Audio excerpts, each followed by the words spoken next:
Where is he? Call him out here right now. You cannot hide from me.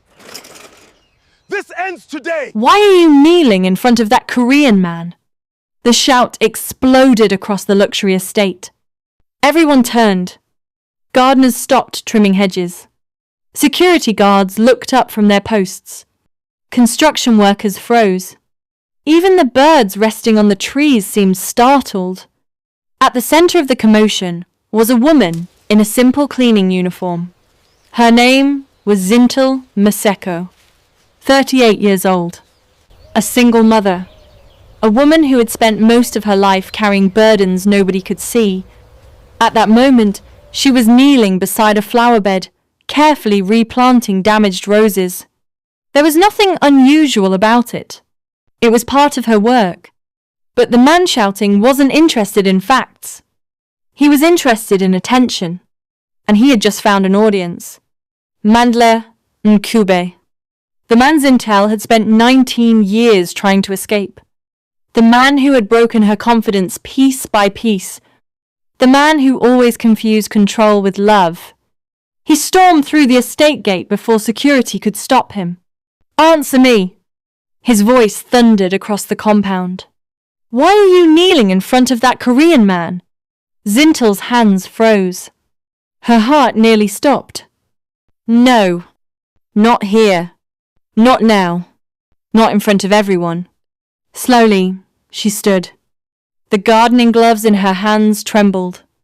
Her breathing became uneven. And, unfortunately for her, Mandler noticed. A smile spread across his face. The same cruel smile she had seen hundreds of times before. The smile he always wore when he realized he still had power over someone. Bullies love fear.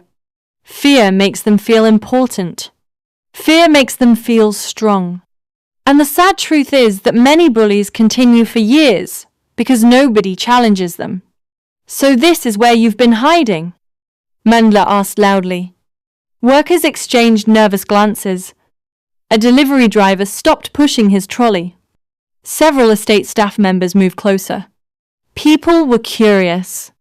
Drama attracts attention, especially when nobody knows the full story. "Mandler." Zintel's voice shook. "Please leave." The crowd immediately reacted. A few whispers spread. Mandler laughed. A loud laugh. An ugly laugh. "There it is." He pointed at her. Did everyone hear that? He turned toward the growing crowd. "Please leave." He mimicked her voice. The crowd chuckled awkwardly. Some people looked uncomfortable. Others seemed entertained. That was the problem. Many people treat another person's pain like a television show. Mandler began pacing slowly, like an actor performing on a stage. "You all think she's innocent."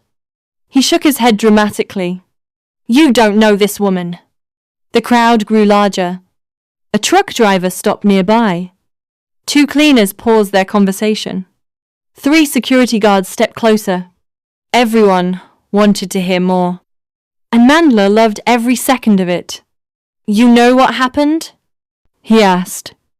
Nobody answered. This woman had nothing. He pointed directly at Zintel. "Nothing." His voice became louder. "I gave her a place to stay. Another step, I fed her. Another step, I took care of her." Zintel lowered her eyes. Not because he was telling the truth, because she knew exactly what he was doing. Manipulators rarely tell complete lies. They mix truth with deception. Just enough truth to sound believable. Then they hide everything else. A young worker folded his arms. If that's true, why did she leave him? A woman beside him nodded. Good question. Another worker laughed. Maybe she found somebody richer. The comment drew a few chuckles. Mandler smiled. The crowd was moving exactly where he wanted. Then he pointed toward the massive mansion standing behind them. One of the most beautiful properties in Johannesburg. A home owned by one of South Africa's most respected Korean businessmen. "You see that house?" Several people turned. Mandla laughed bitterly. Now she has a rich Korean boyfriend. A ripple spread through the crowd. More whispers. More assumptions. A security guard shook his head. Women these days. Another worker laughed. They always upgrade. Nobody asked for evidence. Nobody asked for facts. Because many people prefer assumptions. Assumptions are easier than understanding. Zintel felt her chest tighten. The whispers hurt. Not because strangers mattered, because they knew nothing. And yet they spoke with complete confidence. Then something happened. A familiar voice echoed from behind the crowd. Mama! Zintel looked up. Amara, her daughter, 19 years old. The one person she loved more than herself. Amara pushed through the crowd immediately. The moment she saw Mandla, her face hardened. The moment she saw the tears in her mother's eyes, anger exploded inside her. You've got some nerve showing your face here. The crowd immediately shifted its attention toward her. Mandla laughed. Look at that. He pointed. The little girl is all grown up. Amara ignored him. Her eyes remained fixed on her mother. Mama, are you okay? Zintel forced a smile. The kind mothers use when they don't want their children to worry. I'm fine. Amara knew she was lying. She had seen that smile too many times. Then she turned toward Mandla, and all the years of frustration came pouring out. You beat my mother! The courtyard fell silent. Mandla's smile flickered. You abused her! Another step. You made her cry for years. Another step. You disappeared whenever we needed help. Another step. And now you're standing here pretending to be the victim? For a brief moment, the crowd seemed uncertain. Several people exchanged glances. Maybe Amara's words were reaching them. Maybe they were starting to question Mandla's version of events. Then a middle-aged woman folded her arms. So what? Amara blinked. The woman shrugged. Every relationship has problems. Several people nodded. Another man laughed. Exactly. Husband and wife fight sometimes. A younger woman joined in. That's not a reason to leave a man. Amara stared at them in disbelief. Had they not heard what she said? Her mother had been abused, humiliated, manipulated. And somehow these people were still defending him. You don't understand. Amara's voice cracked. He didn't just argue with her. He didn't just insult her. He beat her. A worker rolled his eyes. So? Amara froze. The man pointed at Zintel. She's still standing, isn't she? A few people laughed. Others nodded.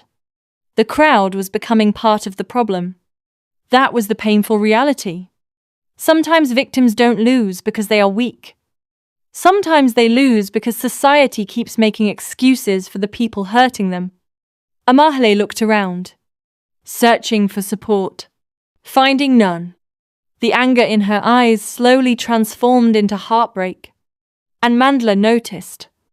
A cruel smile appeared on his face, because the crowd was doing his work for him.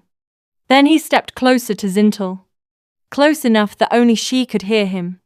You see? His voice was soft, dangerously soft. They still believe me. The words felt like poison, and for the first time that afternoon, even Amara felt helpless. Mandla smiled. He had won. At least, that's what he thought. Slowly, he reached for Zintel's wrist. Then he grabbed it. Hard. Come. His voice was filled with satisfaction. We're leaving. Mandla, let go. But he ignored her. The crowd had chosen a side.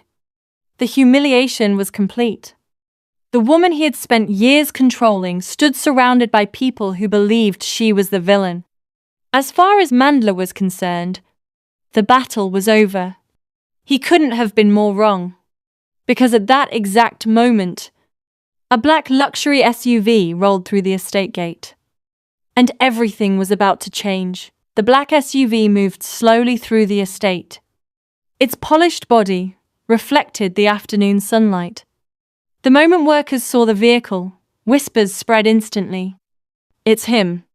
The chairman is back. Mr. Kang. Several employees immediately straightened their uniforms. Others stepped aside respectfully.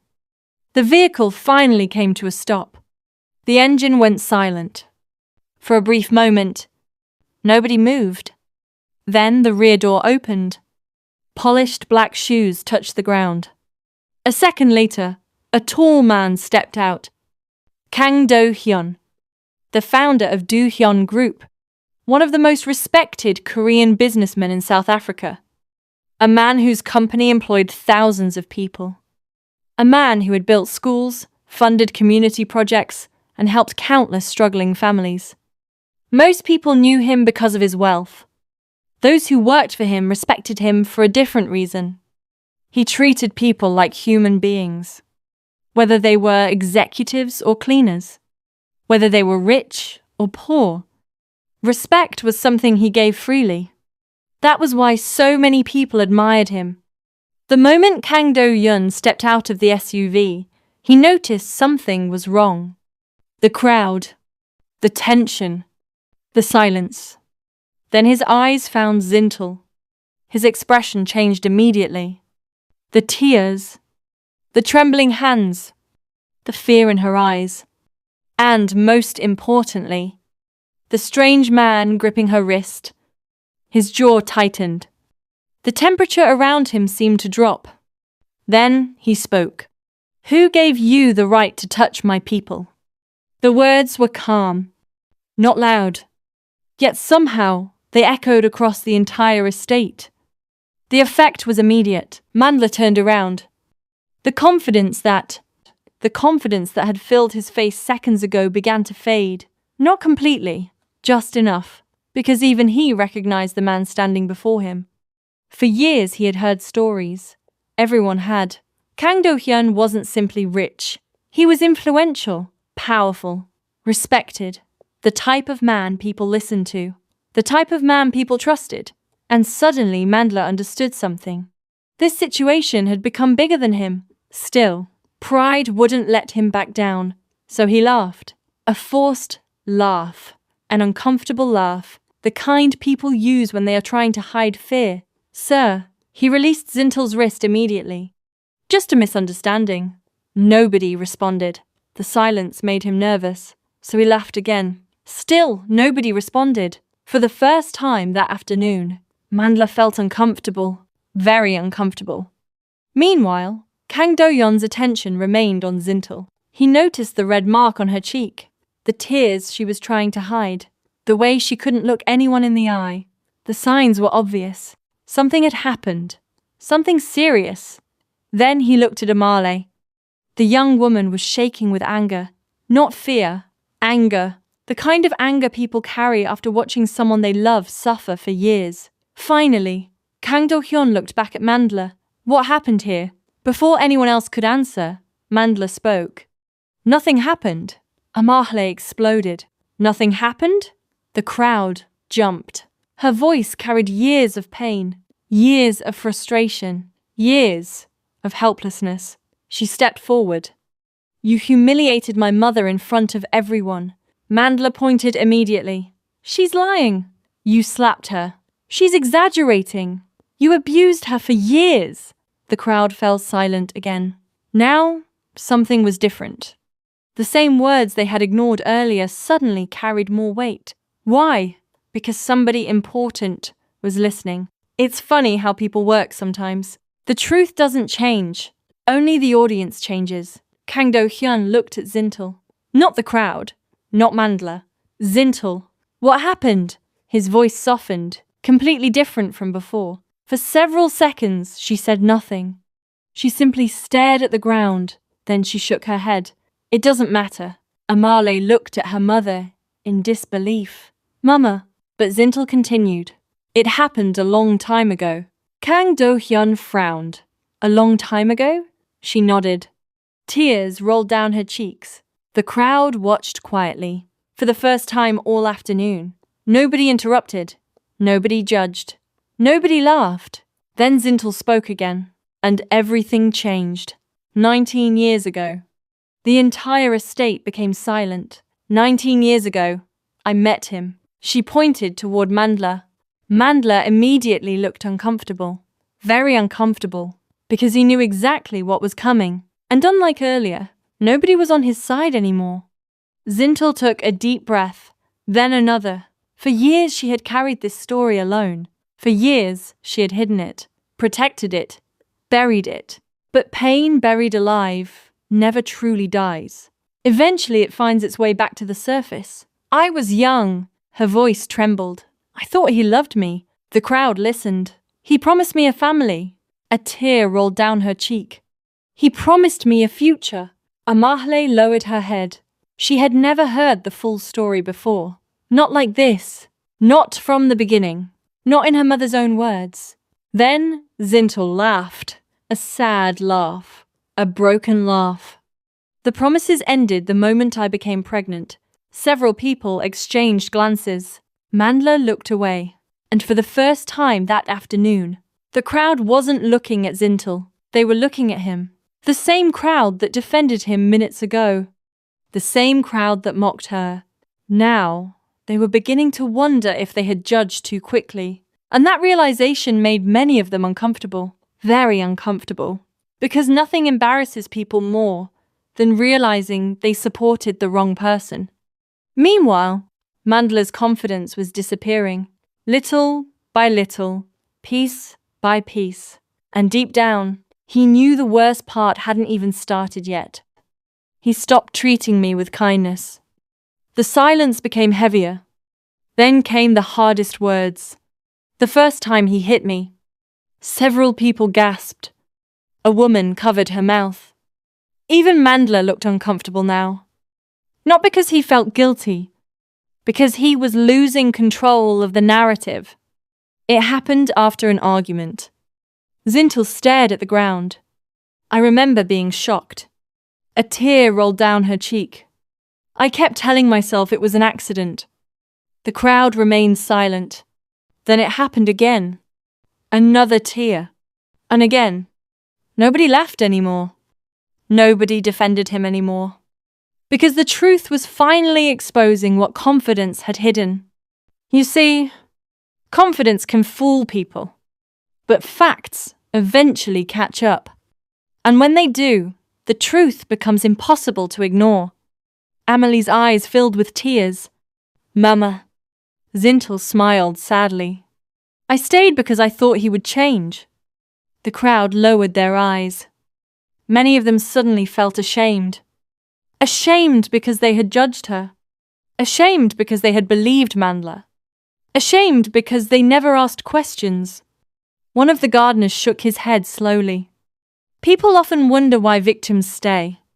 But the better question is this. What makes someone believe they deserve the abuse? That was the real tragedy. Not the violence, the manipulation, the destruction of confidence. The way someone slowly convinces another person they have nowhere else to go. Then Zintel continued. When Amara was born, I thought things would get better. Amara looked at her mother. The pain in Zintel's eyes broke her heart. But they got worse. The crowd listened carefully. He took money from me. He insulted me. He controlled everything. Then she looked directly at Mandla. For the first time all afternoon. And something unexpected happened. The fear was gone. Not completely, but enough. Enough to tell the truth. You spent 19 years making me feel worthless. The words hit Mandla harder than any punch. Because deep down, he knew they were true. You made me believe nobody would ever love me. Silence. You made me believe I needed you. Silence. You made me believe I couldn't survive without you. Then Zintel laughed softly. A tired laugh. But I survived. The crowd stared. Mandler looked away, and for the first time, he looked small, very small, not physically, emotionally, because bullies appear powerful until their victims stop being afraid. Then everyone sees them for what they really are. A man who depends on fear, nothing more. Suddenly, one of the workers stepped forward. It was the same worker who had defended Mandler earlier. The man couldn't even look Zintel in the eye. He swallowed, then lowered his head. I'm sorry. The apology surprised everyone, including Zintel. The worker looked ashamed. I judged you. Another pause. I shouldn't have. The silence deepened. Then something remarkable happened. A woman stepped forward, one after another. The people who had mocked her, the people who had doubted her, the people who had defended Mandler, slowly began backing away from him. Not dramatically, not loudly, just quietly.